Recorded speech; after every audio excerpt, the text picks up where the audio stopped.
Ingia Problem. Entonces ya estamos grabando. Bueno, entonces voy a compartir pantalla. Si yo tuviera que colocarle un nombre a esto, yo le pondría el siguiente nombre. Yo le pondría ¿cómo se expresa un científico? Entonces, expresión científica podría ser, ¿cierto? Entonces, nosotros podemos buscar, por ejemplo, types of articles para comenzar. Cuando uno busca types of articles, ¿cierto? Bueno, types of, digamos, papers en inglés, ¿sí o no? Más bien. Entonces,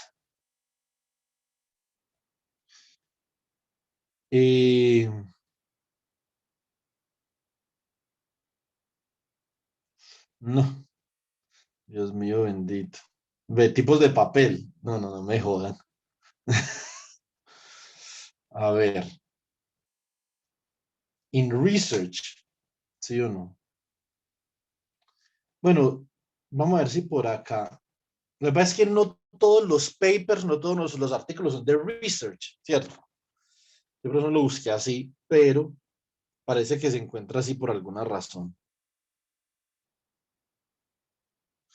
Entonces, los artículos son una forma en la que nosotros nos expresamos y eso nos va a dar una idea de qué es lo que nosotros buscamos con un trabajo de grado y con una tesis.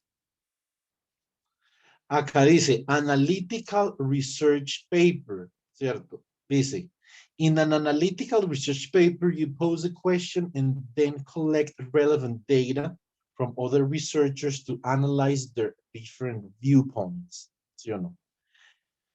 En español, en un artículo de investigación analítico, usted plantea una pregunta y comienza a recolectar datos relevantes de otros investigadores y analiza sus diferentes puntos de vista. Vamos a ver, acá dicen que nos enfocamos en un paper de este tipo.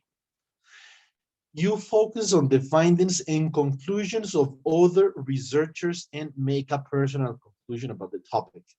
It is important to stay neutral and not show your own negative or positive position on the matter. Eso significa que usted acá se enfoca en los descubrimientos de otros investigadores y las conclusiones de otros investigadores y saca una conclusión personal sobre lo que usted recolectó. Esto es muy importante porque esto es básicamente como uno construye un planteamiento del problema, ¿cierto? Pues yo creo que es interesante uno mirar qué diferentes tipos de artículos existen ahí afuera, ¿cierto? Eh, mm, Usted debe mantenerse neutral, obviamente, eso sí o no. O sea, no se comporte como RCN y Caracol cuando se escribe un artículo de estos, pues a eso se refiere eso. Usted puede tener su punto de vista eh, emocional sobre las cosas, pero no lo exprese en un paper. Simplemente solamente para lo que hay evidencia, solo la evidencia importa de una conclusión sobre lo que usted encontró. Entonces, no es que a mí realmente, como este man expresa las matemáticas de una belleza, pero no llega a ningún lado. Entonces, simplemente, a usted personalmente le gusta la forma como escribió el paper. Vaya fantástico, ¿cierto? Entonces, pero de esos argumentos de forma neutral. Por ejemplo, el paper más importante de la teoría de transporte en la historia hasta el momento es el paper de Yahoo, Meir y Wimber. Eso no es una opinión personal, o sea, eso es un hecho. Es el paper más citado de todos los papers de transporte, ¿cierto? ¿Sí o no? Es el paper que recolecta más puntos de vista diferentes sobre el transporte. Eso es un hecho.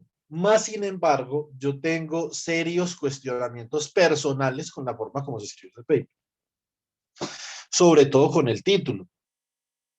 pero obviamente eso es una cosa que no hay ninguna evidencia que usted pueda presentar para usted poder, obviamente, levantar ese argumento, ¿sí o no?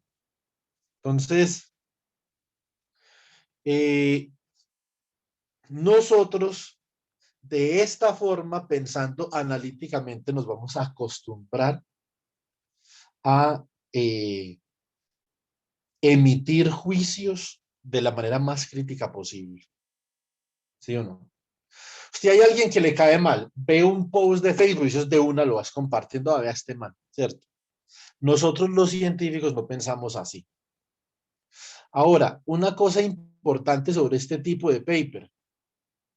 Este paper es un paper que no contiene ninguna contribución del autor. Por favor, escriban eso en un papel. Esto es importante. Este tipo de paper no es un paper de contribución. El autor no está contribuyendo de ninguna forma al estado del arte. Este tipo de paper es posible que sea un paper adecuado para un trabajo de grado de pregrado, ¿cierto? En un trabajo de grado de pregrado, como vamos a discutir ahorita, no, no siempre se contribuye al estado del arte. Un trabajo de grado de pregrado no está esquematizado con ese fin. Ese no es el fin de un trabajo de grado de pregrado. Si usted lo puede hacer, por ejemplo, el compañero Jalil está haciendo una contribución importante al estado del arte, del estudio de los sistemas fuertemente interactuantes de bosones. Fantástico. Pero esa no es una generalidad para un trabajo de grado de pregrado.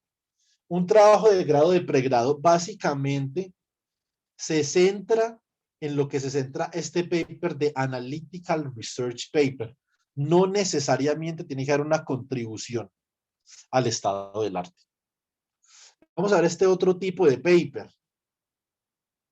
Argumentative, o sea, persuasive research paper, ¿cierto? Entonces, vamos a ver, hay otro paper que es definition paper. Eso no debe ser tan apelativo científicamente. Estos otros papers deben de ser de pronto mucho sobre las ciencias sociales, ¿cierto? Entonces, acá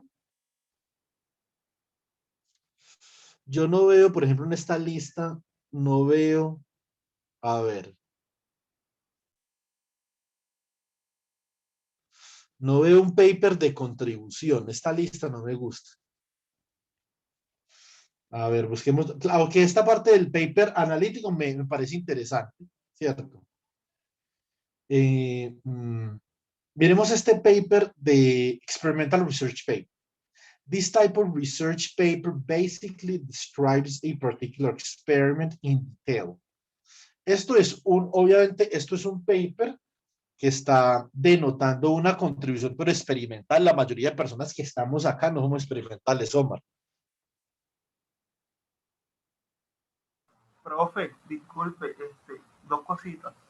Profe, ¿me puede explicar a lo que hace referencia cuando dice el estado del arte? Que es que ahí como que me perdí en esta parte y podría quitar el God Kit ese de lo de las cookies que me tiene, como estoy pendiente, me genera ansiedad. Gracias. Listo. Gracias.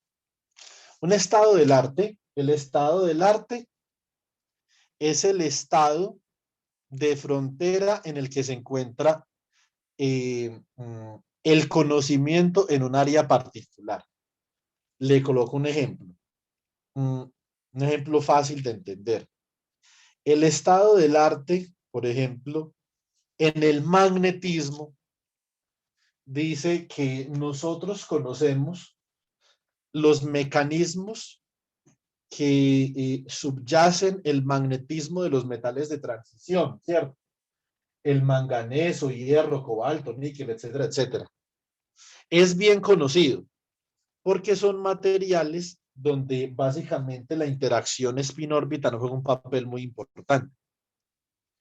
Entonces eso no es estado del arte, porque eso ya está es un conocimiento completamente establecido sobre el magnetismo. Ahí no hay nada más nuevo que descubrir sobre el mecanismo, obviamente, que subyace el magnetismo de esos elementos.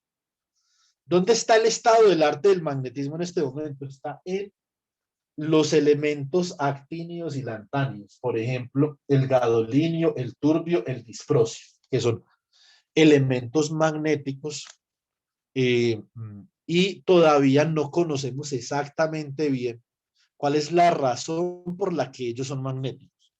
Todavía eso está en estudio. Ahí es donde va el estado del arte. ¿Sí me explico, Omar? Sí, profe. Muchas gracias.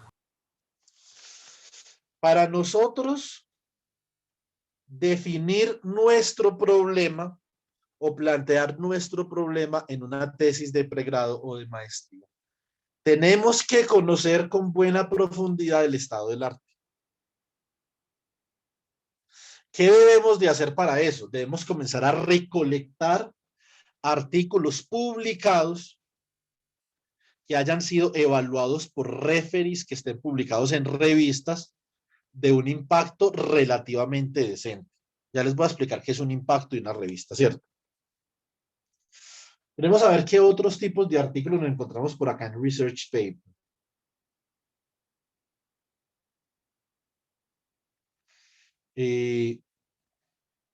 Yo creo que en Springer de pronto nos da una buena idea. Yo creo que esta es una buena página. Este es excelente. Muy bien. Listo. Vamos a leer. Types of Journal Articles. ¿Cierto? Estos son artículos de revista. It is helpful to familiarize yourself with different types of articles published by journals. ¿Cierto? Nosotros tenemos que tener cuidado con artículos non-published, no publicados, porque nadie le ha hecho un escrutinio. Eso es lo que pasa básicamente con Facebook y con algunas cosas de YouTube, etcétera, etcétera, y por la razón por la que yo no voy mucho con los YouTubers, ¿cierto? ¿Quién le hace escrutinio a eso? Absolutamente nadie. Simplemente el populacho le da like a un video y se suscribe a un canal y esa es la medida que nosotros tenemos en este momento para medir la verdad. Si a la gente le gusta o no le gusta, les quiero recordar que en la época en la que Marie Curie estaba activamente trabajando, debido al machismo de la sociedad francesa, que era algo generalizado, las obras de Marie Curie eran desprestigiadas continuamente por la prensa. No es lo que la mayoría de la gente crea que sabe o crea que es verdad o no, es lo que nosotros podamos demostrar. Y para eso un grupo de personas que son expertas en un tema le hacen escrutinio a las cosas. Entonces, cuando un artículo es publicado, hay un editor que es el que convoca a los evaluadores para que evalúen un artículo. Y se determina si la contribución del autor es lo suficientemente original para ser publicada o no. Ahora, obviamente, está de moda que uno puede publicar cualquier mundo de babosada, ¿cierto? Pero nosotros, dentro del semillero de investigación, tenemos que mantener una ética de investigación que sea completamente transparente y no nos dejemos llevar por el hecho de querer publicar mucho, sino por el hecho de querer publicar resultados originales. Listo. Entonces, ahora, although it may appear there are a large number of types of articles published due to the wide variety of names they are published under. Most articles published are one of the following types. Entonces dice que hay mucha variedad de artículos según el nombre bajo el cual están siendo publicados. Eso es a lo que yo me refiero con tipo de artículo, ¿cierto? Entonces está primero original research. Eso es lo más importante. Dice review article. Ese es muy clave cuando uno va a comenzar en un tema de investigación. Short reports o letters. Estos son de muy alto impacto típicamente. Case studies, methodologies. Vamos a mirar algunos de estos papers, los más importantes que nos permiten a nosotros ubicar un trabajo de grado en alguna de estas categorías, por ejemplo. Original research, ¿cierto? This is the most common type of journal manuscript used to publish full reports of data from research. Este es el tipo de manuscrito de revista más común usado para publicar reportes completos de datos de una investigación, ¿cierto? Entonces, ahora, cuando se refiere a datos, no se refiere exclusivamente a un dato experimental. Puede ser una nueva teoría, puede ser una simulación computacional, etcétera, etcétera. Depende de cuál sea el enfoque del artículo y obviamente cuál sea la pregunta de investigación que usted tiene. Por lo general, en los anteproyectos que yo he revisado de pregrado, tanto de estudiantes míos como de otros estudiantes, tanto en la Universidad del Valle como en la Universidad de Palomar, nunca he visto un planteamiento de problema bien escrito, nunca, ni siquiera una sola vez. Nosotros debemos, obviamente, de comenzar a adecuarnos a poder hacer esto de la manera apropiada, ¿cierto? A mí, por ejemplo, en la UTB, cuando yo presenté mi anteproyecto de grado, eso fue tenaz, le toca a uno sustentar el anteproyecto de grado. Y si el planteamiento del programa no está bien escrito, no pasa. ¿Por qué? Eso no es simplemente un capricho. ¿Por qué eso es importante? Recuerden la vez que nosotros discutimos sobre las becas nacionales, sobre la financiación, obtener recursos para investigación, etcétera, etcétera. Yo soy evaluador de proyectos de Colciencias, por ejemplo. Y a uno lo instruyen de cierta forma. Si el planteamiento del problema no está bien elaborado, hasta ahí llegó la lectura del proyecto. No importa si el resto del proyecto es una belleza, hasta ahí nos trajo el río.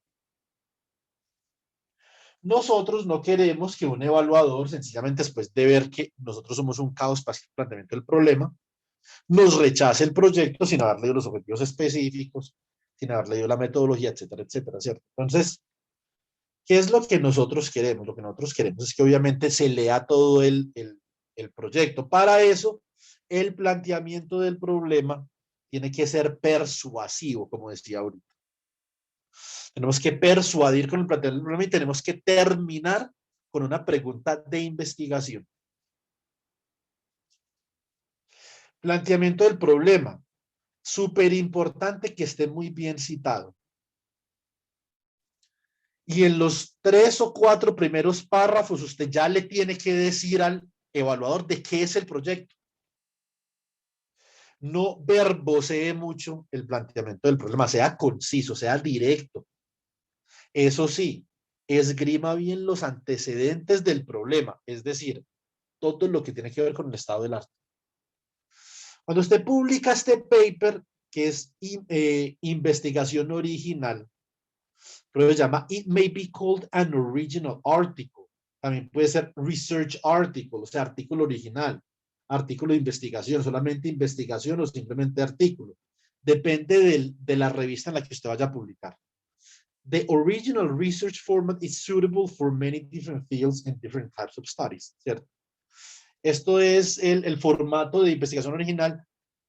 Obviamente tiene varios contextos dependiendo del campo de estudio. Cada campo de estudio, obviamente cada comunidad define unos parámetros para poder hacer esto.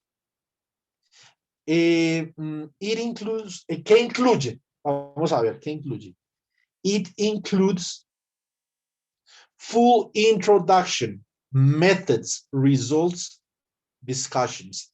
Yo le agregaría una cosa acá que es muy importante, que es la conclusión, conclusion. ¿Eso qué significa? Si usted tiene algo original que proponerle a la comunidad, tiene que tener una introducción. En la introducción usted plantea su problema, sucintamente, vaya directo al grano, no ponga a verbosear ni nada de esas cosas, ¿cierto? Entonces, y termine, obviamente, describiendo cuál es su contribución. Métodos matemáticos, computacionales, experimentales. ¿Qué usó usted para resolver la pregunta de investigación que se plantea en la introducción? Y esa respuesta, ¿cómo contribuye originalmente al estado del arte? Resultados. Discuta los resultados. Usted no puede concluir sin haberlos discutido. Discuta los resultados. Trate que todos los autores aporten a la discusión. En la multitud de consejeros está la sabiduría, dice por ahí un proverbio hebreo, ¿cierto? Y conclusiones, que es muy importante. De las discusiones, ¿a qué conclusión llega usted? Típicamente, antes de uno saber si se va a leer un paper completo, se lee la introducción y las conclusiones. Entonces, son puntos importantes. Ahora, dentro de los estudios, ¿quién publica un artículo de investigación original? Lo publica típicamente algunos estudiantes de maestría. Juan Camilo, por ejemplo, tiene que publicar un artículo de investigación original porque Juan Camilo pertenece a un proyecto que está financiado por el Ministerio de Ciencia y Tecnología e Innovación de Colombia, ¿cierto? Pero en la maestría no necesariamente la gente publica artículos de investigación original.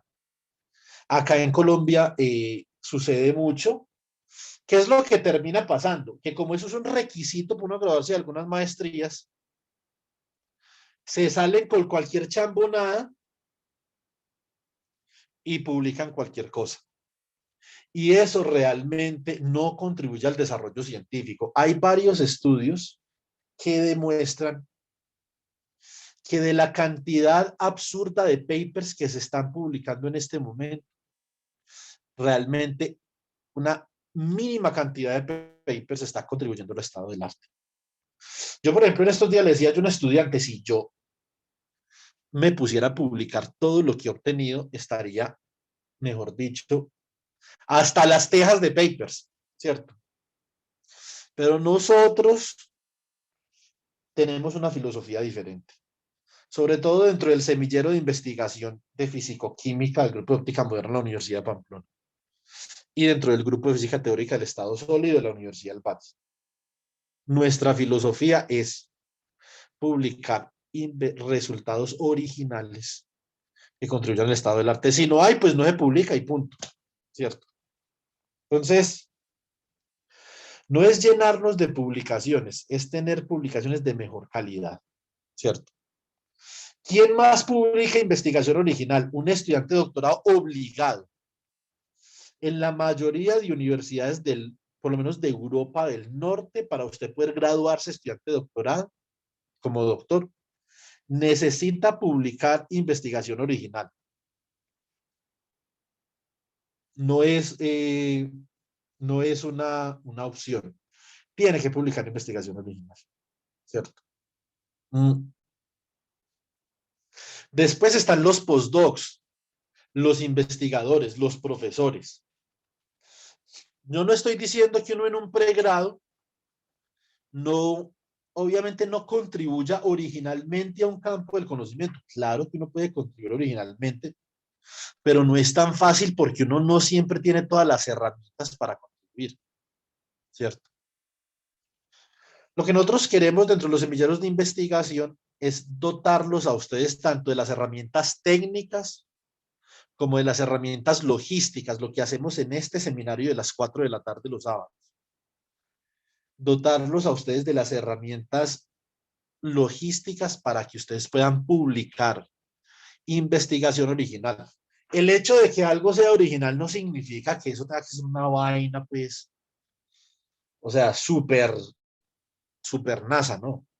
Lo original no es original porque sea una cosa súper suplex, no, lo original es porque nadie lo ha hecho antes. Hay cosas originales que son supremamente simples que nadie ha hecho antes. Yo a ustedes una vez en el seminario en la Universidad del Valle, les ofrecí un trabajo de grado con el profesor Altuk Shishman de la Universidad de Uppsala. Nadie me ha respondido todavía. Que es en determinar los efectos de forma y figura sobre condensados de Bose-Einstein y superconductores.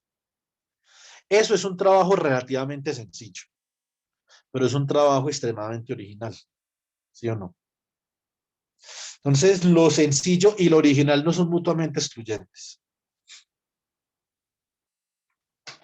Ahora, hay algunas áreas del conocimiento, entre ellas una en la que nosotros trabajamos en el grupo, donde es difícil publicar, no es tan fácil publicar original. Ahí vamos nosotros más o menos viendo cuál es el objetivo de un trabajo de grado, de pregrado y de una tesis, ya sea maestría o doctorado. Ya vamos a hablar qué significa la palabra tesis, ¿cierto? En este seminario, nosotros después vamos a ver epistemología un poquito, yo les voy a enseñar epistemología y les voy a enseñar retórica. Esas son cosas importantes que uno tiene que saber, ¿cierto? En la ciencia uno nunca dice, esto es falso porque lo publica RCN, eso está prohibido, ¿sí o no? Eso se llama una falacia ad hominem. Eso significa que la verdad depende de la persona que la publique. Eso es una falacia ad hominem y nosotros como científicos no discutimos así. De eso se trata la retórica.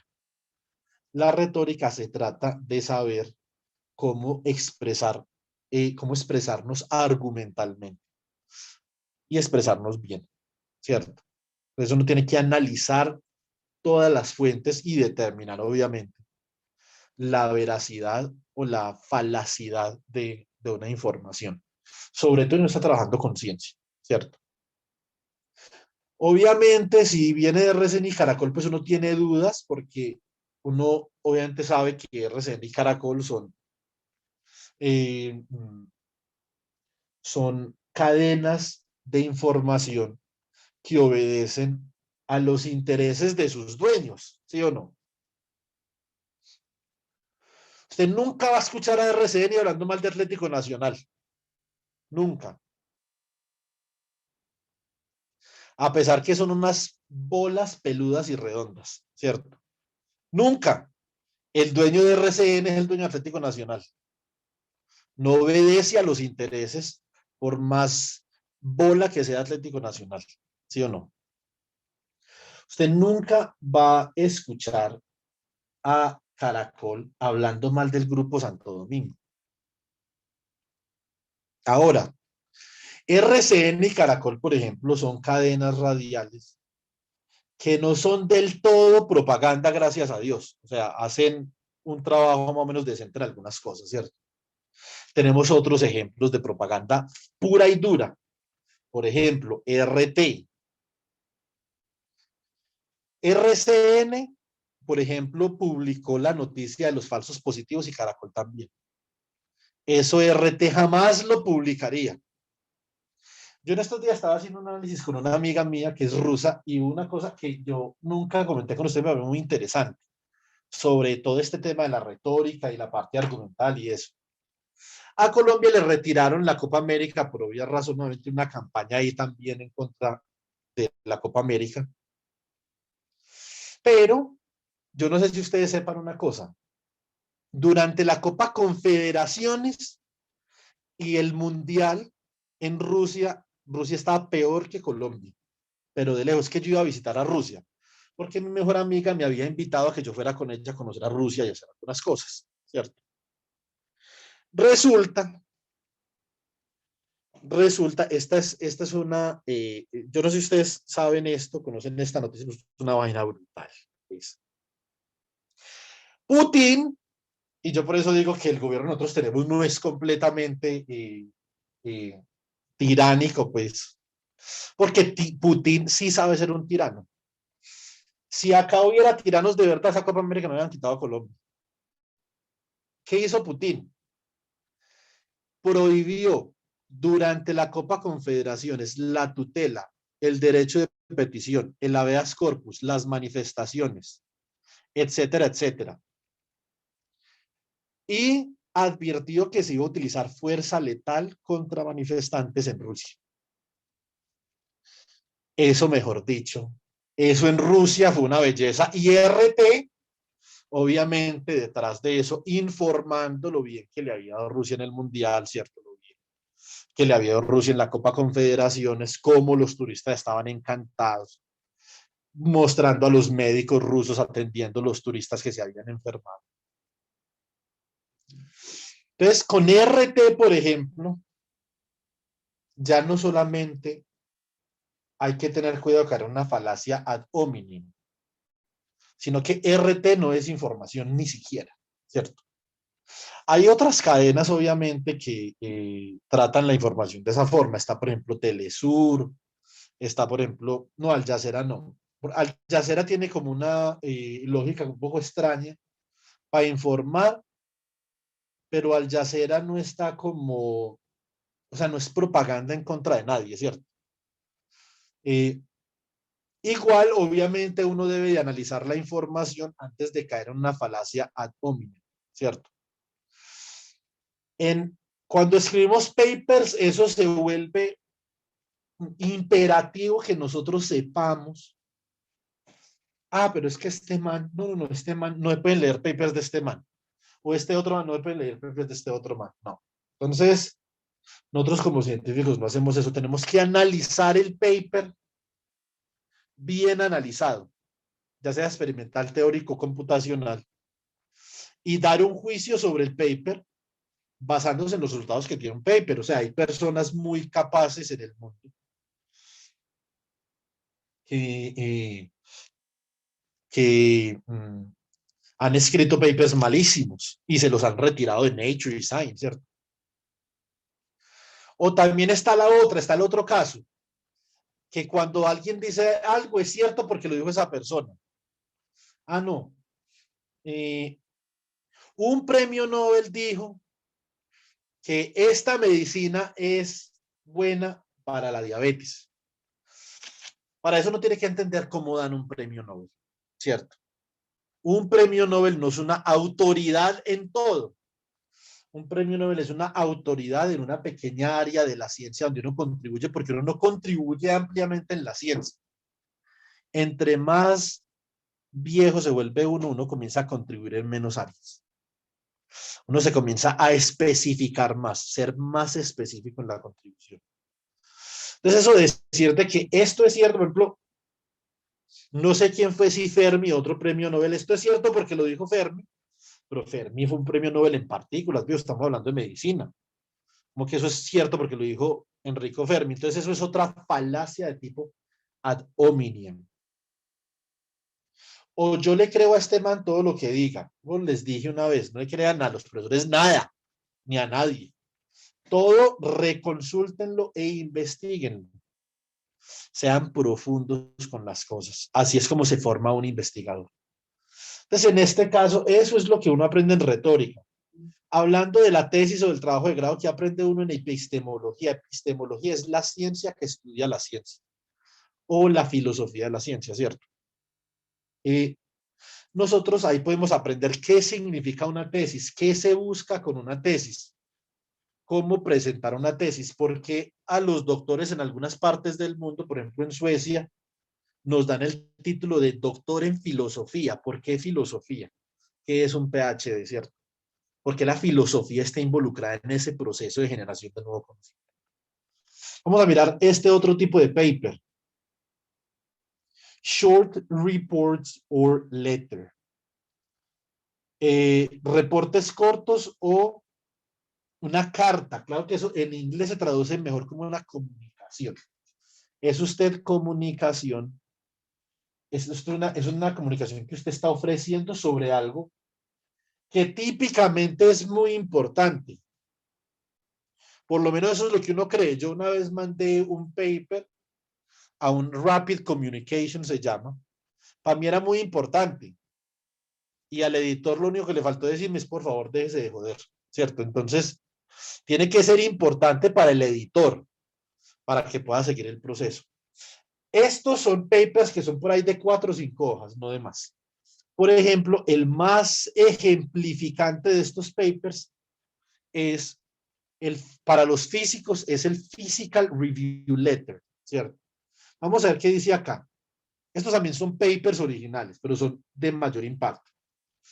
These papers communicate brief reports, reportes breves, of data from original research, de datos de investigación original, that editors believe will be interesting to many researchers. Esta es la parte clave. Los editores creen que va a ser interesante para muchos investigadores. Si usted no persuade al editor que esto es interesante, lo mandan para una revista que publica investigación original, pero de menor impacto. And that will likely stimulate further research in the field. Y que esto va a estimular a investigadores a que profundicen en el campo. Muy bien. As they are relatively short, the format is useful for scientists with results that are time sensitive. For example, those in highly competitive or quickly changing disciplines. Acá dice, como ellos son de formato relativamente corto, son útiles para científicos con resultados que son sensibles al tiempo. Es decir, un científico que tenga que sacar algo rápido por varias razones. Por ejemplo, porque el campo es altamente competitivo o porque es una disciplina que cambia con rapidez. Yo tengo un amigo que publicó unos papers en Nature Communications, que es un letter también. Lo que él descubrió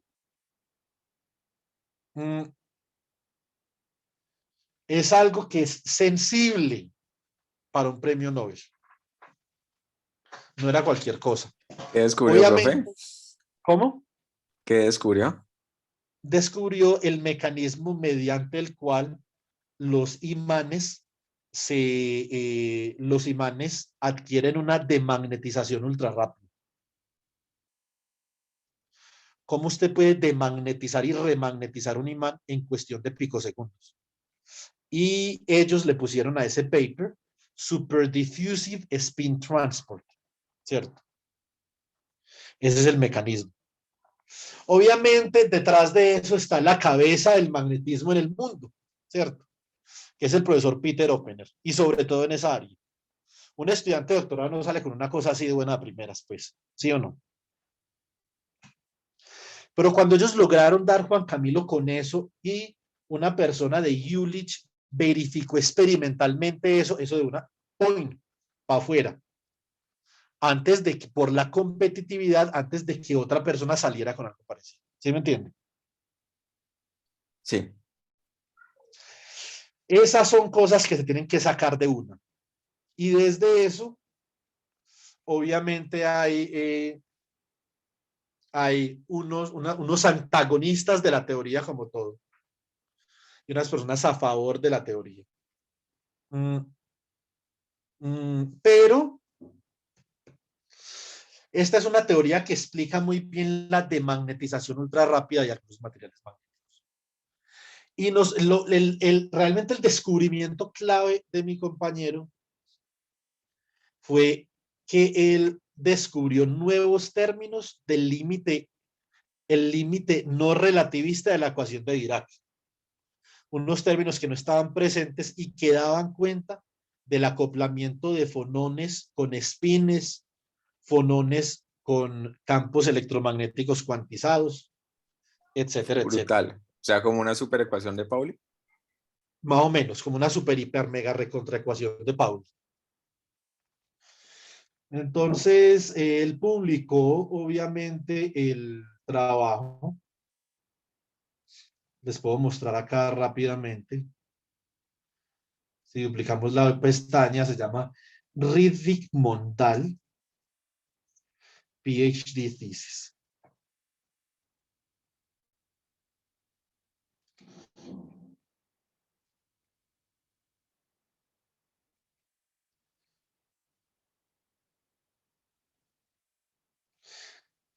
Vean todas las publicaciones que sacó en una tesis de doctorado.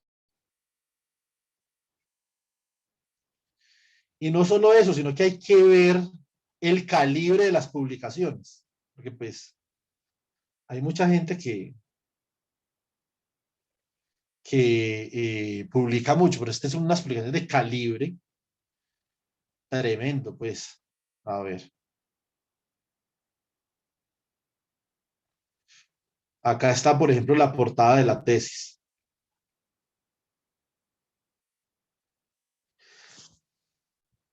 Entonces, si ustedes pueden ver ahí, dice Relativistic Theory of Laser Induced Magnetization Dynamics.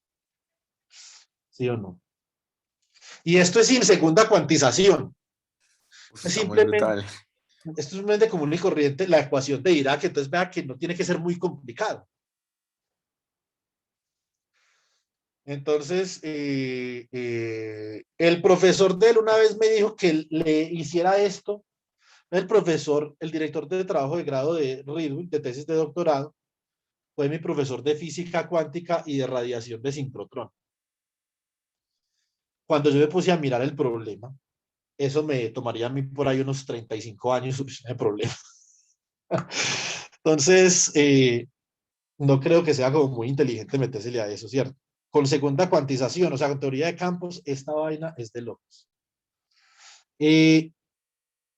Yo creo que por acá está como el hamiltoniano al que Rydberg llegó. Esta es la corrección que Rydberg obtuvo, esta tercera de acá. En lo que nosotros sí colaboramos fue que nosotros colaboramos en un paper en donde yo hago esto con funciones de Green por fuera del equilibrio, pero para un solo spin, para una sola molécula. Ya para un material esto sería, digamos, que un poquito atravesante. Entonces, cuando usted publica una vaina de estas, cuando usted encuentra algo así, ¿qué es lo que uno tiene que hacer? Buscar un short report o letter y sacar eso de uno. Porque eso es ya que posiblemente otra persona está detrás. Entonces, yo todavía creo que la publicación a la que yo me refiero es una publicación que a mí me dieron de haber publicado en un letter. Pero pues no siempre el editor comparte la opinión que uno tiene, ¿cierto? Entonces, vamos a ver qué más dice de esto. This format often has strict length limits. Este formato típicamente tiene unos límites de longitud muy estrictos. So some experimental details may not be published until the authors write a full original research manuscript.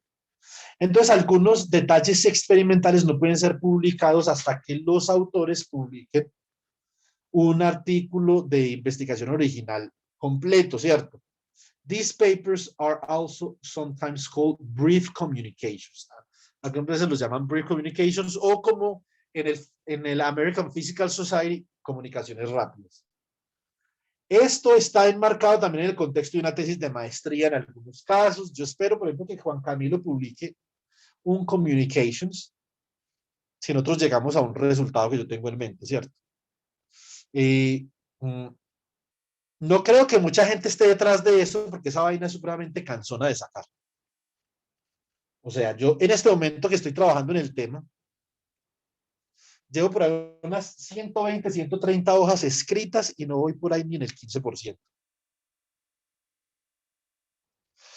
Eso requiere muchos cálculos, muchísimos. Entonces, y hay muy poca gente que trabaja con esa teoría que nosotros trabajamos, realmente no. O sea, mi supervisor Jonás viene de una estirpe que, que obviamente son los padres fundadores de esa línea. Entonces yo obviamente heredé de Jonás esa parte, pero no es tan fácil obviamente uno heredar eso. La mayoría de la gente lo que hace, que Jalil se los puede comentar bien, que él ya ha experimentado algo de esto, es que coge los resultados teóricos y simplemente los mete en un computador y mira a ver qué da. No, nosotros hacemos teoría, nosotros construimos teoría desde cero y sacamos teoría, ¿cierto? Entonces no cogemos un hamiltoniano para un material específico y miramos a ver qué da. No. Hacemos teoría con las cosas. Entonces, pero yo creo que eso es susceptible para eso, por ejemplo. Una tesis de doctorado, obviamente, como la de mi amigo, es susceptible para ese tema, ¿cierto?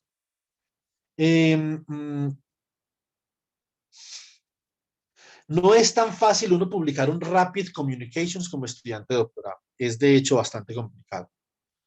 Pero con un supervisor de este calibre, pues cualquier cosa puede pasar. Más común es que los investigadores, los postdocs y los profesores ya, digamos, un poco más curtidos de la cosa.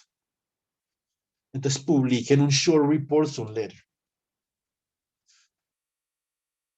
Muy bien, y bueno, ¿y el trabajo de grado, de pregrado, dónde está por acá todo esto? Un trabajo de grado, de pregrado, tenemos que primero clasificarlo de la siguiente forma. Si nosotros queremos contribuir originalmente o nosotros vamos a hacer algo así como algo analítico.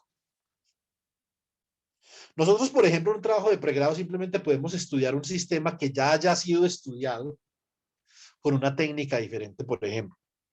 Eso sería una contribución original a la técnica, no al sistema físico como tal. Y por lo tanto, si vamos a publicar un artículo original, producto de una tesis de pregrado, entonces obviamente, ¿qué es lo que tenemos que hacer? Nos tenemos que volcar hacia una revista cuya especialidad sea la técnica y no el sistema, por ejemplo, ¿cierto? También en el trabajo de grado, por ejemplo, podemos analizar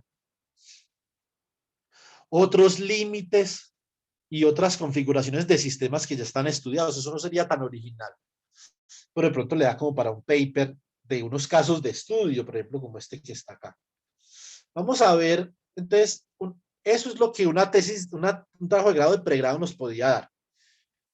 Si es una tesis o un trabajo de grado, eso depende del enfoque que uno le dé a la investigación.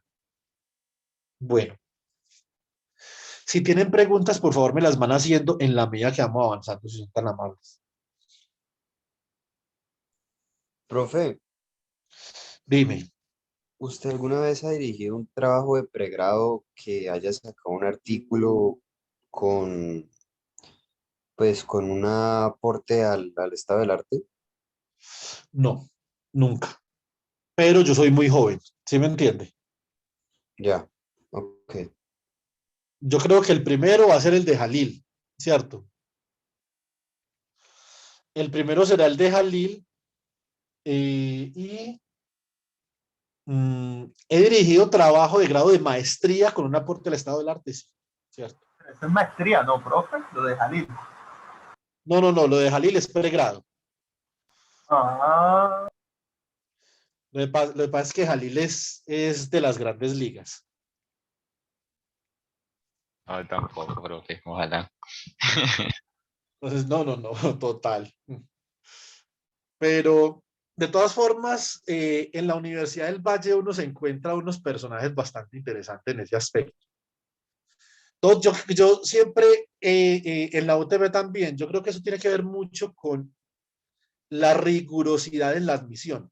El solo hecho de usted entrar, yo saqué unas pruebas de estado, cuando yo me presenté a ingeniería electrónica, las pruebas de estado mías eran altísimas y casi ni siquiera paso. Entonces, obviamente, esa competitividad, la competitividad para uno entrar a la universidad, entonces hace que el perfil de los estudiantes de las universidades sean supremamente altos, ¿cierto? Entonces, eso es una cosa importante. Yo no digo que uno obviamente deje a la gente por fuera, pero hay que idearse alguna forma, porque lo que pasa es que acá hay un problema. Usted sencillamente no puede comenzar a exigirle a un estudiante de colegio para ingresar a una universidad pública tanto. Creo que la Universidad del Valle y la UTP obviamente tienen una buena cobertura, pero ahora ya no está entrando tanto estudiante de los estratos más bajos. Obviamente eso es un programa. La UTP resolvió eso de esta forma. Creó un semestre cero. En el semestre cero quedan las personas que tuvieron menor rendimiento en el examen de admisión. Y en el primer semestre le enseñan a usted arte, le enseñan música, le enseñan matemáticas, álgebra, ciencias naturales. Si usted pasa ese semestre cero, entra a la universidad, si no, no entra.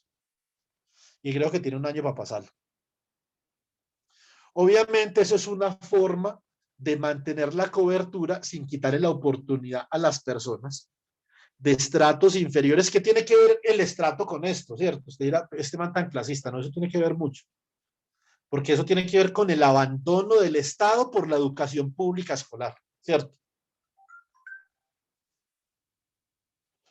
Entonces sí hay una relación entre el estrato y el nivel educativo, lastimosamente, ¿cierto? Que eso obviamente nos lleva a nosotros a pensar que somos un país en obsolescencia, pues, ¿sí o no?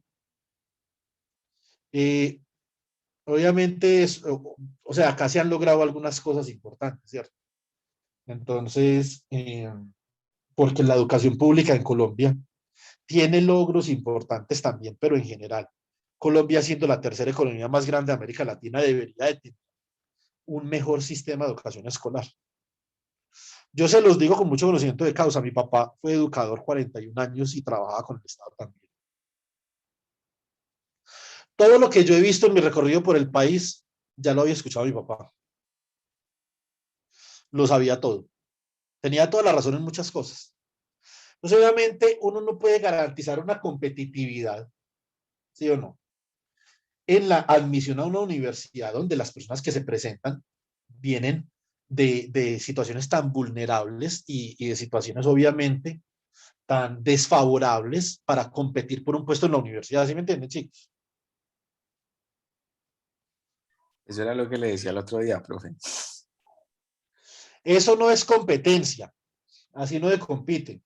Cuando yo estaba viendo, cuando yo me estaba preparando pedagógicamente en la Universidad de Uppsala, un muchacho amigo mío nigeriano le preguntó al profesor, ese método que estamos aprendiendo nosotros para diseñar evaluación, ¿usted cree que eso sirve digamos, ¿cómo se dirá esto en español?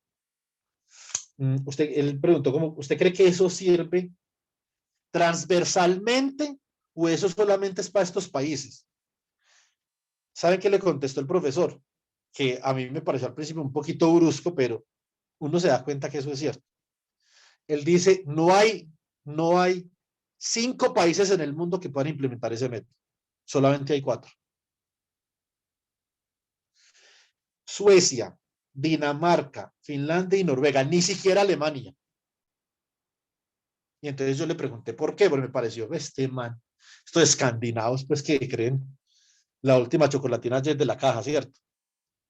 Entonces, él me dijo, sin ofender, nosotros somos los únicos que le podemos garantizar al estudiantado de colegio y de universidad que no pasan hambre, que tienen pa'l bus, que en la casa no va a haber un man cascándole a la mamá y robándole el sueldo, que no van a tener un padre abusivo que los golpee. Solamente nosotros podemos garantizar eso.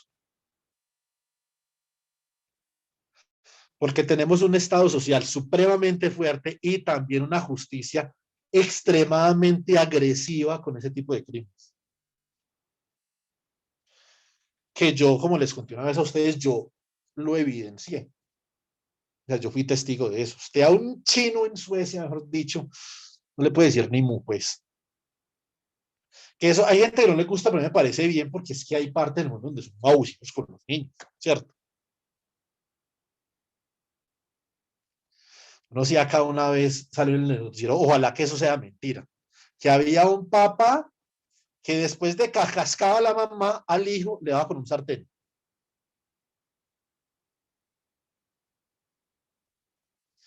La pregunta que uno se hace, ¿quién va a estudiar así? ¿Sí me entienden?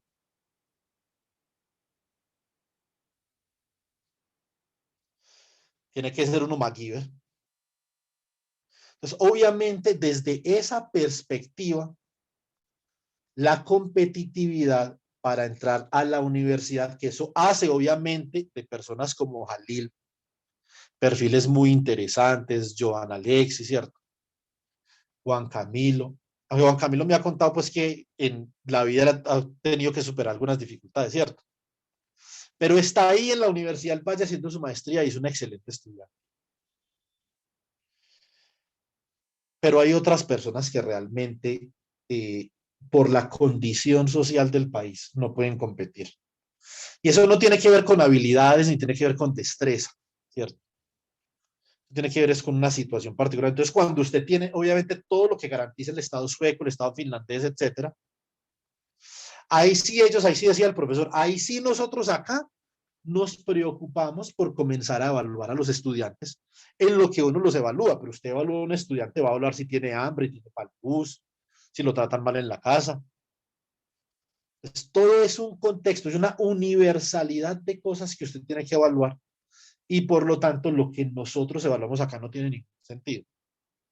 Que nosotros evaluamos, él decía que evalúan mucho la atención y la motivación, ¿cómo evaluar la motivación y la atención en un chino que tiene palpus? ¿Sí me explico?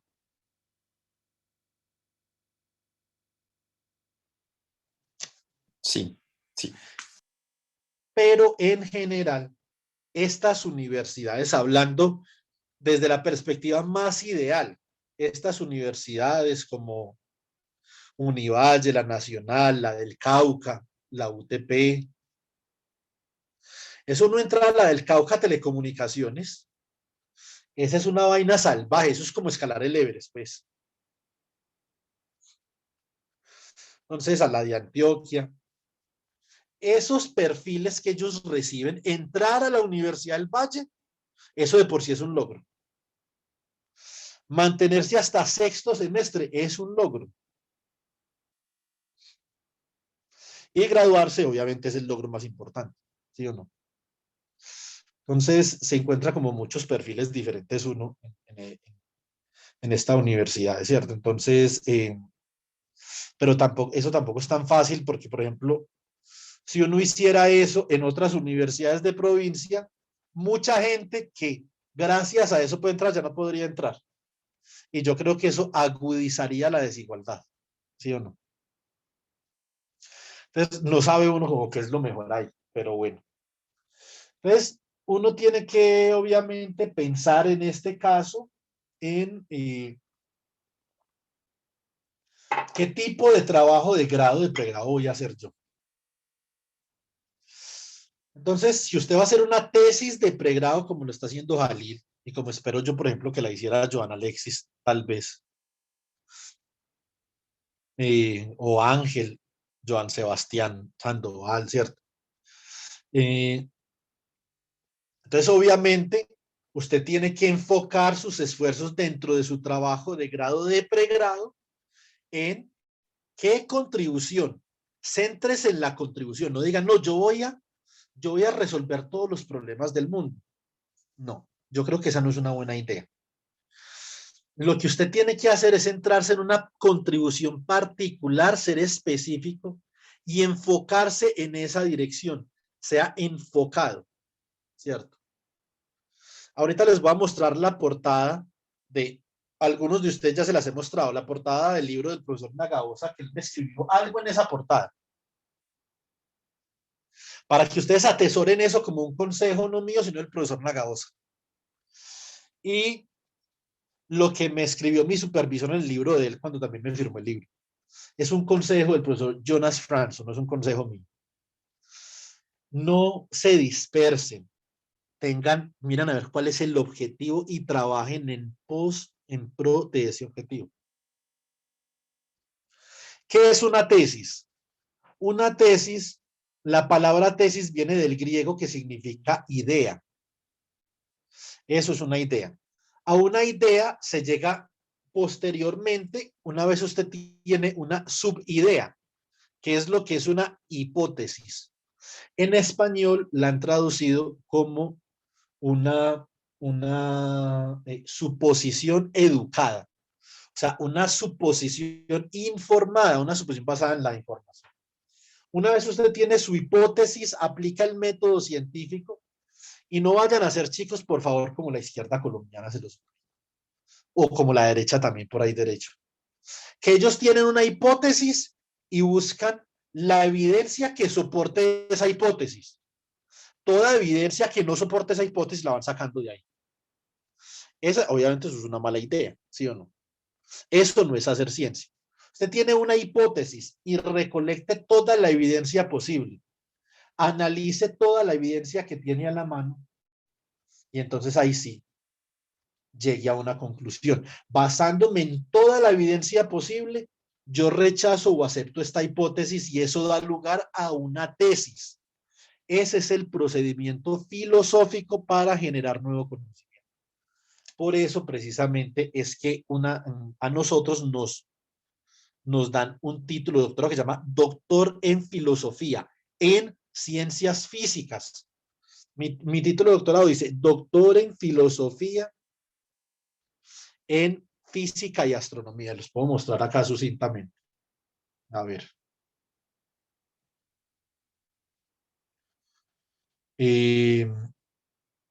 ¿Dónde está esto? CV English. Con validaciones, research statement, a ver, PhD, debe estar por acá.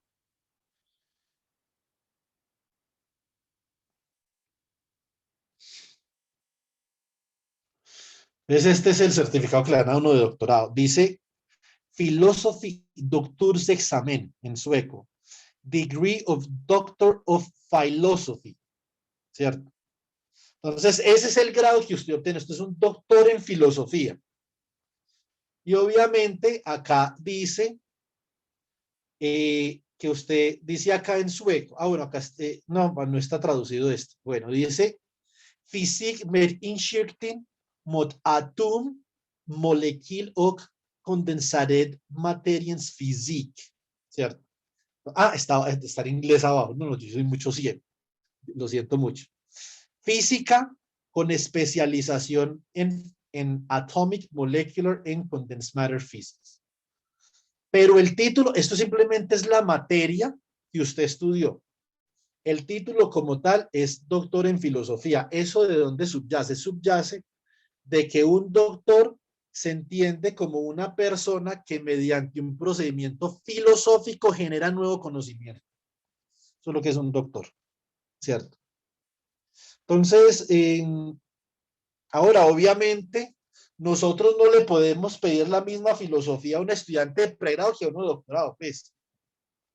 Pero hay que comenzar a encauzar al estudiante de pregrado en esa dirección. El primer encauzamiento es el planteamiento del problema. Entonces, ¿cómo vamos a hacer nosotros con nuestras tesis de doctorado? De pregrado, perdón. A ver. Escribamos por acá algo en Huge. Pensemos acá en Huge. ¿Cómo sería una tesis pensemos primero en el documento de anteproyecto, que es la propuesta, ¿cierto? ¿Qué debería de tener una propuesta? Planteamiento del problema.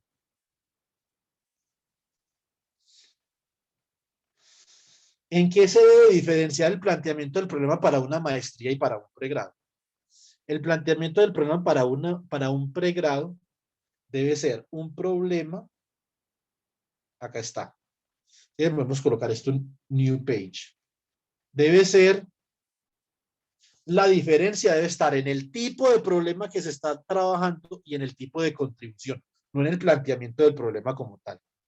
Para eso, uno tiene que conocer bien el campo del conocimiento para poder plantear bien el problema.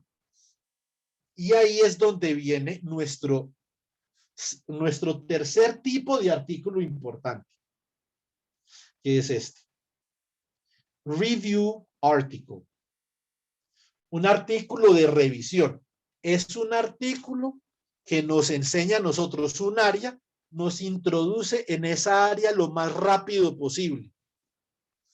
Todo estudiante de maestría debe de ser capaz de escribir un artículo de revisión sobre el estado del arte de su tema particular. Un estudiante de pregrado no, uno de maestría sí. Ese es el estándar. Vamos a mirar qué es un artículo de revisión. Review article. Review articles provide a comprehensive summary of research on a certain topic and a perspective on the state of the field and where is it heading. Les traduzco. Un artículo de revisión provee un resumen comprensivo de la investigación en un tópico determinado y una perspectiva sobre el estado del campo de trabajo y hacia dónde está dirigido. Eso es importante. De acá, un artículo de revisión se debe de parecer en algo, o por lo menos su estructura se debe parecer en algo al planteamiento del problema de un trabajo de grado de maestría y el de pregrado también, pero en menor nivel.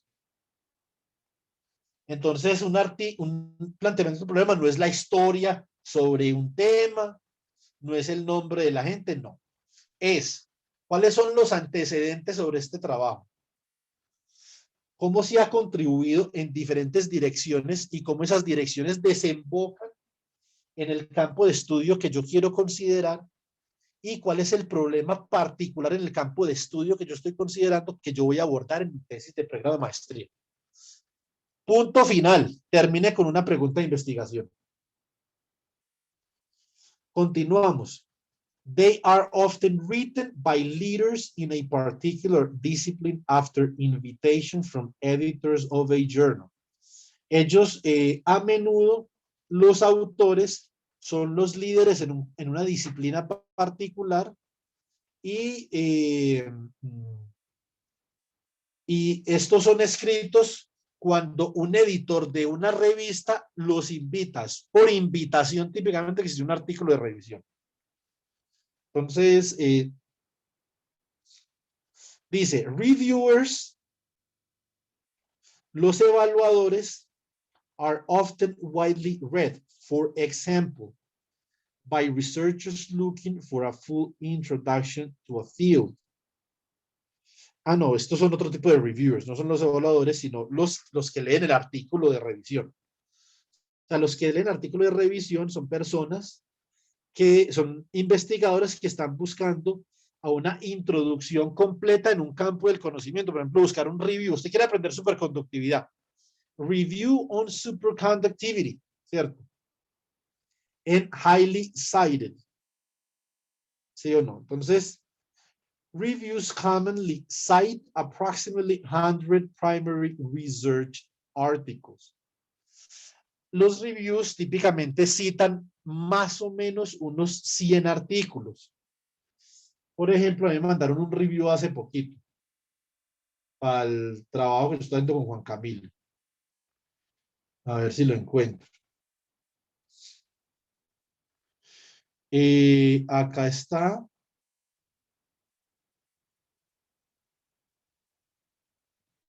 Muy bien. Este es un review.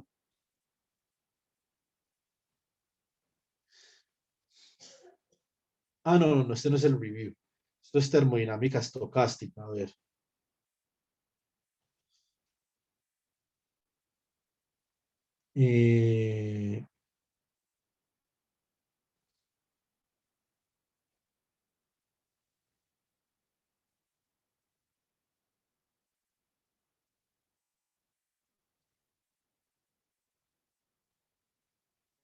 ¿Dónde estará ese review, hombre? Vamos a ver si es este. Parece que sí, sí. Esto es un review. Vean, chicos, son 99 hojas. Dice shot noise in mesoscopic conductors, ¿cierto? Tiene todo sobre el campo. Vamos a ver más interesantemente cuántas citas tiene.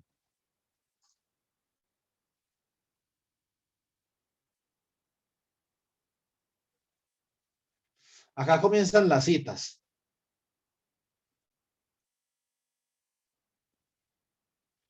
Tiene 354 citas. Esto es un review paper.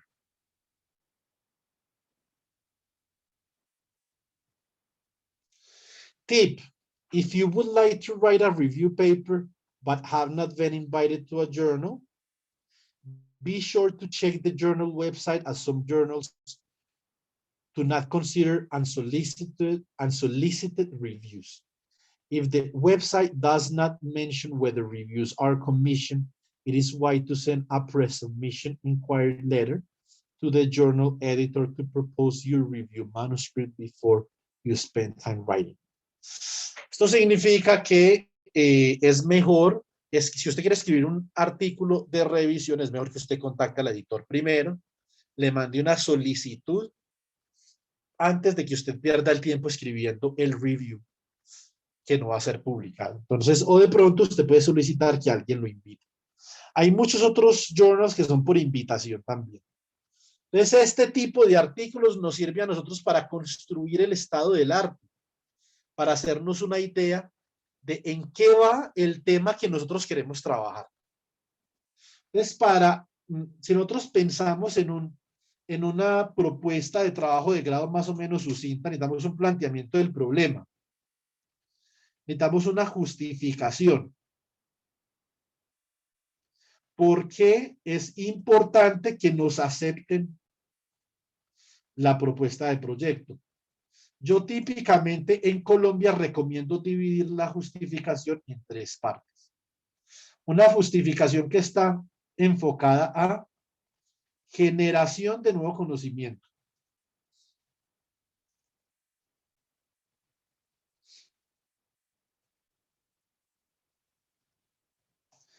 Apropiación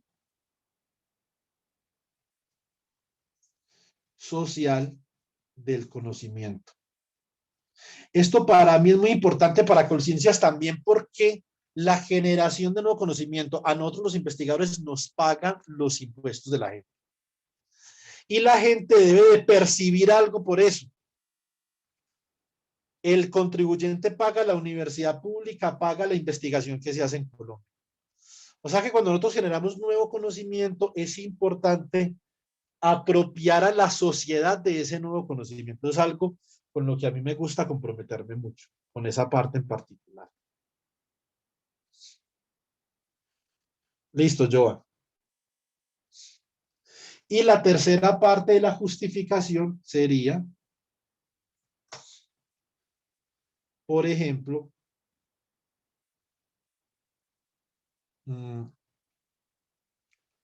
fortalecimiento de la capacidad científica nacional.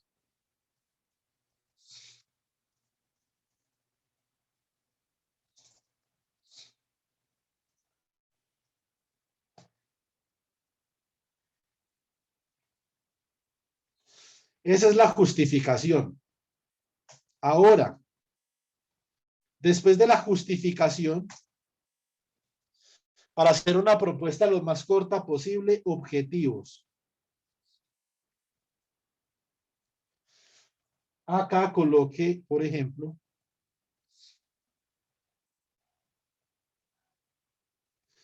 objetivo general. Y ya le voy a explicar el objetivo general con qué tiene que ver. El objetivo general está estrictamente relacionado con el título, pero en forma de infinitivo.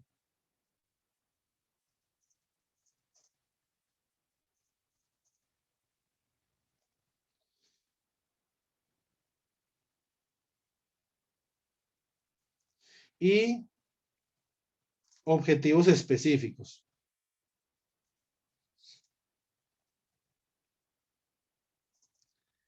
Actividades a realizar.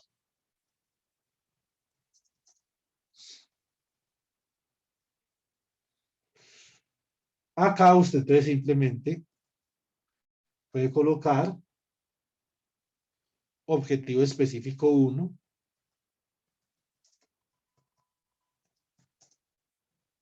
Por ejemplo.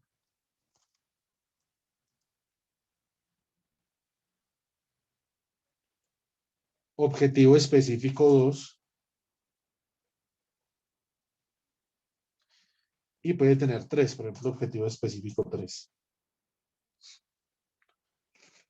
Estas son las actividades que lo van a conducir a usted a la consecución del objetivo general. Esos objetivos específicos tienen que estar relacionados con unas tareas en el cronograma que van especificadas acá en la metodología. Voy a colocar acá metodología y cronograma de actividades en esta sección.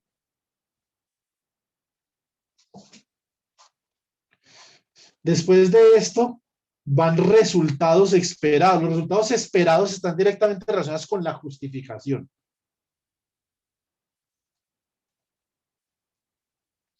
Y los resultados esperados los puede colocar en contexto en términos de estos tres ítems que había en la justificación.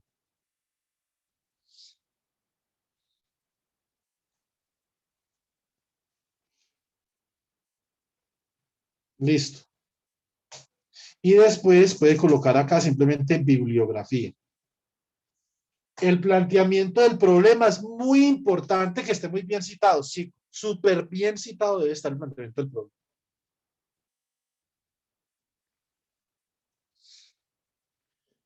Nos falta la parte teórica de un anteproyecto. La podemos colocar acá. Marco conceptual.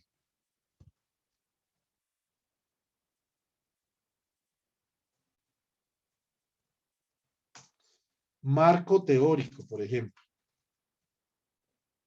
Ya les explico qué es eso. Marco de referencia. El marco conceptual tiene que ver con los conceptos importantes que ustedes creen que debe de considerar la persona que está evaluando la propuesta. El marco teórico son las teorías que subyacen el tema de investigación que usted está formulando. Y el marco de referencia son los desarrollos publicados más importantes que le permiten a usted formular la pregunta. No es lo mismo que el planteamiento del problema. El problema es como unos antecedentes hasta llegar a el marco de referencia. No, el marco de referencia son investigaciones más específicas sobre lo que le permite a usted plantear su pregunta. ¿Qué se hizo este experimento? Y entonces yo quiero hacer esto, ¿cierto? Entonces acá está más o menos, esto es como una radiografía de mi propuesta de investigación tanto de pregrado como de maestría. Obviamente esto es muy completo en el pregrado. Uno podría colocar simplemente marco teórico y obviar marco conceptual y marco de referencia, ¿cierto? Y podría obviar estos tres puntos de la justificación y simplemente escribir una justificación estándar de 2 párrafos. Pero el planteamiento del problema es absolutamente fundamental. Y obviamente no nos olvidemos del condenado tipo, ¿sí o no? Título. No más de 15 palabras. Les gustan los títulos larguísimos acá. Yo conozco un título que hágame el favor, pues. Eso parece una poesía, parece Juan Matachín. ¿Se acuerdan de ese? Juan Matachín. Uy, no. Entonces, esto es obviamente una parte fundamental. Nosotros debemos de manejar para hacer para proponer nuestras investigaciones. Ahora, dentro del semillero lo que a nosotros nos interesa es conseguir recursos para que ustedes hagan investigación, vayan a conferencias, etcétera, etcétera. ¿Cierto? Profe, Dime. yo tenía una pregunta con respecto a eso de las conferencias. ¿Normalmente esas conferencias se las anuncian a los profesores o, o las conferencias salen y los profesores son los encargados como de decir No, al pues, estudiante? usted también puede buscar, o sea, usted puede mantener buscando y su profesor también le puede buscar conferencias a usted y estar pendiente de financiación para que usted vaya a conferencias una vez usted tenga algún material para presentar. ¿Sí me entiende?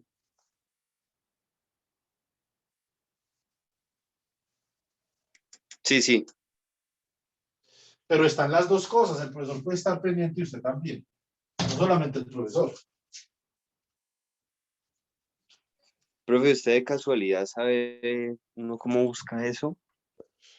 Sí, podemos hacer ese ejercicio la próxima semana, mirar a ver qué conferencias hay, Sí, que eso buscar, es bastante útil. buscar algunas páginas, etcétera, etcétera. Entonces,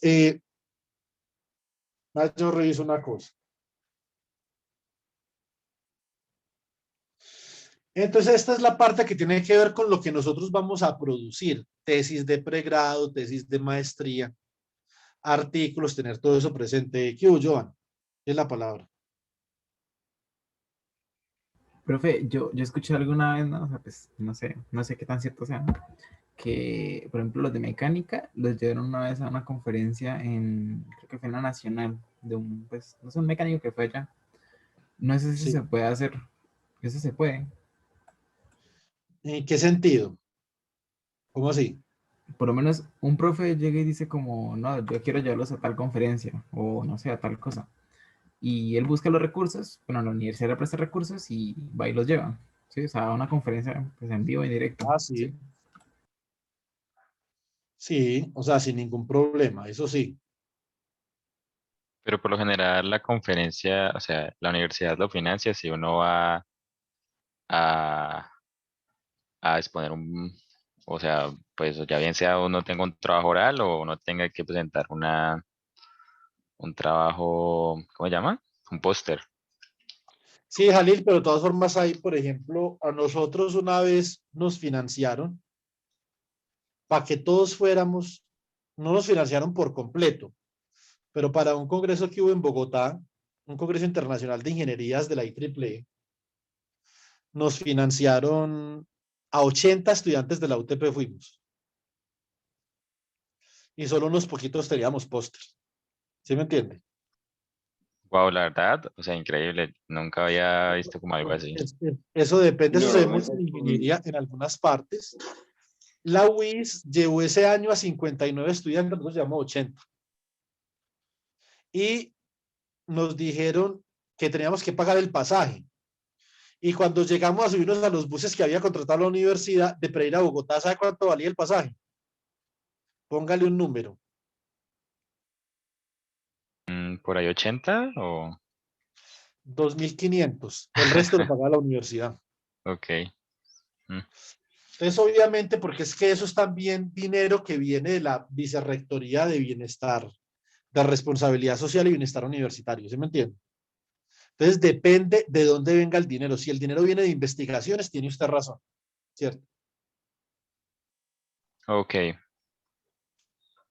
Pero si el dinero viene de responsabilidad social, de pronto sí financia. Para terminar, hablemos un poquito de después de que uno ya hace estas cosas. Entonces, a ver, que después de que uno hace todo esto, tiene su tesis de pregrado, su tesis de maestría, que vayan pensando en esto que les voy a mostrar. Esto es clave. ¿Qué hice yo? Yo hice mis estudios de bachillerato en el St. Mary Senior High School en Australia. Este es mi camino. Ustedes tienen que pensar en el de ustedes. Después mis estudios de pregrado en ingeniería electrónica en la Universidad Tecnológica y de maestría en ingeniería eléctrica. ¿Qué fue lo primero para mí? Lo primero para mí fue ser joven investigador. Después obtuve la beca para estudios doctorales en el exterior de la convocatoria 568. Obtuve mi doctorado en el 2018, mi maestría en el 2017. Yo terminé materias de maestría muy temprano, pero no había terminado el trabajo en maestría. Después tuve mi primer trabajo 2018-2019 en la unidad de transporte cuántico estructura electrónica del Instituto de Ciencia y Tecnología de Okinawa, ¿no viste? Acá tuve que escribir una propuesta de investigación para poder llegar a OIST, porque ellos me financiaron. Yo escribí mi propuesta, ellos financiaron mi propuesta, ¿cierto? Eso es lo que sigue después del doctorado. Después, como ustedes muchos saben, llegué a la Universidad de Pamplona como docente ocasional de tiempo completo y después me gané, obtuve adicionalmente la beca de postdoctorado que dio Colciencias con la Universidad del Valle en el grupo de física teórica del estado sólido, que eso no lo tengo acá porque esto es una más antigua. ¿Cómo hace uno para sacar todo esto? Primero que todo, es importante tener en cuenta que en Colombia el ente financiador es Ciencias. Es importante conocer de él. Hay que registrar nuestra hoja de vida como investigador. Pregunto acá ya no está Steven. A ver. Isabela, usted ya creó un CEBELAC. ¿Tiene CEBELAC o no? No, profe, ¿Cebelac? ¿Usted sabe qué es un CEBELAC? No, no sé qué es un Cebelac. Venga, le muestro. Para que lo cree cuando pueda. Esto es importante. Primero que usted esté interesado en acceder a una beca, ¿sí o no? Sí, profe. Entonces, vea. CEBELAC es un sistema que tiene conciencias en donde usted se mete acá. Nombres. Entonces, Juan David Vázquez Aramillo. Yo voy a hacer con el mío, pues. Identificación. Ingresar. Entonces acá, Isabela, este es el portal CEBELAC de Conciencias. Puede que usted en este momento no tenga mucho para ingresar. Ah, bueno, y los otros también que no lo han creado. Joan Sebastián, ¿usted tiene CEBELAC? No, profe, pero ya me tocaba, pues, ahorita por ahí no me es creerlo. Bueno, a los otros ya les expliqué a casi todos. Natalia también. Natalia, me imagino que usted todavía no tiene CEBELAC, ¿o sí? No, profe. Entonces, así es como se saca el CEBELAC, Natalia, Joan, Isabela y... Y le cuento a Steven también. ¿Cómo, Isabela? Y le cuento a Steven, sí, profe. No, no le escuché. ¿Me repite si es tan amable? Que le cuento a Steven. Steven no está ahora y tengo que... Ah, sí, Steven se voló. No, tenía que hacer una cosa. Entonces, acá usted tiene datos generales, participación en grupos de investigación, por ejemplo, actividades de formación, asesor de programa de onda, yo no asesor de programa, producción bibliográfica, producción técnica, demostrado reconocimientos. Tiene usted acá todo lo que necesita, análisis de convocatoria, todavía no han habido convocatorias, pues no puedo consultar los resultados de ninguna convocatoria, me imagino. Bueno, no, este año no han habido. Entonces, uno debe de tener CEBELAC para poder participar en becas de Colciencias. Es Isabela y compañeros, estas no son las únicas becas, obviamente. Son unas becas interesantes a las que nosotros como ciudadanos colombianos, bien poquito que da este gobierno, pues entonces lo que da y lo da bien, aprovechemos, ¿cierto? Después, Isabela, entonces ustedes se deben de registrar en un grupo de investigación. Puede registrar en el grupo de investigación de estado sólido. Mire a ver qué grupo le interesa de alguna cosa que a usted le apasione harto, que le gusta, partículas, estado sólido, yo qué sé, óptica cuántica, lo que sea, ¿cierto? La institución también debe registrarse en el aplicativo y acá hay varias convocatorias interesantes para después de que ustedes terminen financiación de proyectos, joven investigador, becas doctorales nacionales y exterior, en estancias postdoctorales, etcétera, etcétera. ¿Es solo Colciencias? No, no es solo Colciencias, hay más que Colciencias. Aquí, entonces, obviamente, en la página del Ministerio de Ciencia y Tecnología, MinCiencia, usted puede, está el CEBELAC, que es para la persona, el GRUPLAC, que es para el grupo, INSTITUTLAC, que es para el instituto, la universidad. Acá está toda la información que ustedes requieren de Colciencias. Si necesita ayuda con el CEBELAC, Isabel, la puede preguntar a Juan Camilo, que él ya lo sacó listo. Listo, profe. Muy bien. Acá dice, punto clave, revisar los términos de referencia, requisitos, a quién va dirigida la convocatoria, reclamaciones, publicación de resultados. Hay que aprender cuando uno aplica una convocatoria a revisar todo esto. Otros institutos y fundaciones Colombia y exterior. Está convocatoria crédito beca de Colfuturo, por ejemplo. Ya, esto ya cerró, me imagino que por este año, ¿cierto?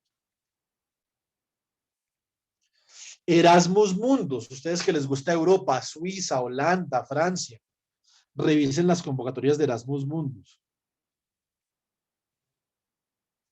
Fundación Carolina, unas becas muy interesantes con la Fundación Carolina. En Suecia está Vetenskapsrådet, ¿cierto? Försäkring för en klodare Borrad. Entonces, acá es donde Försäkring es buscar, acá es donde usted puede buscar los diferentes tipos de convocatorias que existen en Suecia. Es duro, pero ustedes tienen que tener todas las opciones posibles. Estudiar en Suecia con becas estatales, pueden buscar en estas páginas web. Con el Instituto Sueco, ¿cierto? Que da muchas becas para extranjeros. Estudiar en Suecia, en las universidades, cada una de las universidades tiene algunas becas que les pueden a ustedes ayudar a acceder a los estudios, sobre todo de maestría, porque recuerden que los estudios de doctorado son trabajos pagos por el Estado, ¿cierto? El DAAD en Alemania, el Servicio Alemán de Intercambio Académico. Muy importante que escaneen, por ejemplo, las posibilidades que pueden obtener con el DAAD. Intercambio en Italia para físicos, ICTP, Trieste, Abdus Salam. Ustedes los físicos conocen esto, ¿cierto? ¿Qué institutos similares hay? El Instituto Perímetra en Waterloo, Canadá. El Instituto de Estudios Avanzados en Israel, este queda en Jerusalén. Nordita, yo estudié acá, en Estocolmo. Para ingeniería, es un paraíso Holanda. Están las mejores universidades del mundo para ingeniería, están acá. Esta vaina impresionante. Esto es construido por ingenieros holandeses, pues, ¿cierto? Por eso lo puse ahí. Está TU Delft, TU Eindhoven, Utrecht, Leiden. Entonces, listo, Mariana. Entonces, yo voy a terminar. Bueno,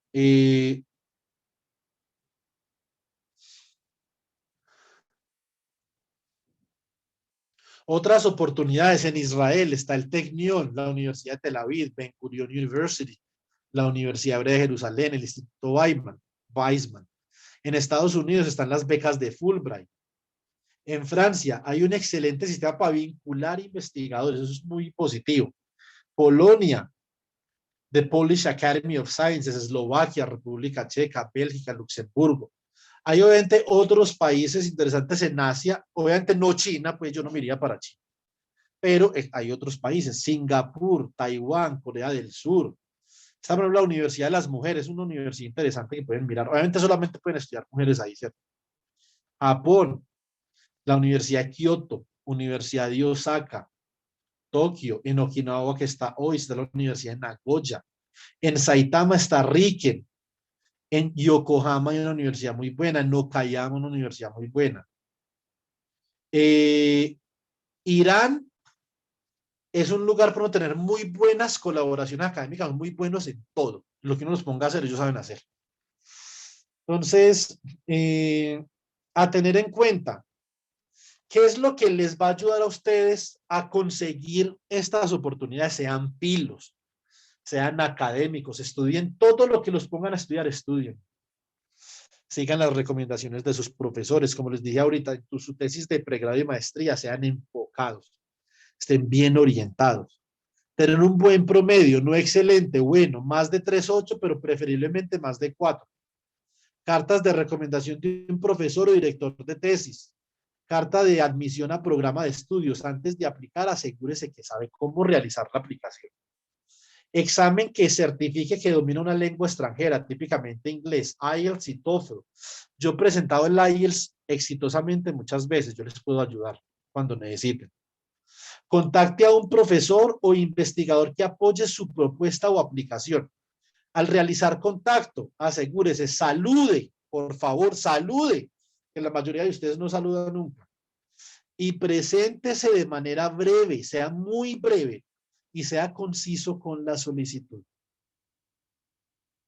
Y ese día teníamos unos invitados, la profesora Karen, una ex estudiante mía de doctorado, profesor Edilson, un colega mío, Carlos David, y el decano Alexander de la UNED. Entonces, eso es básicamente lo que tenía para contarles el día de hoy. Ya le voy a dar la palabra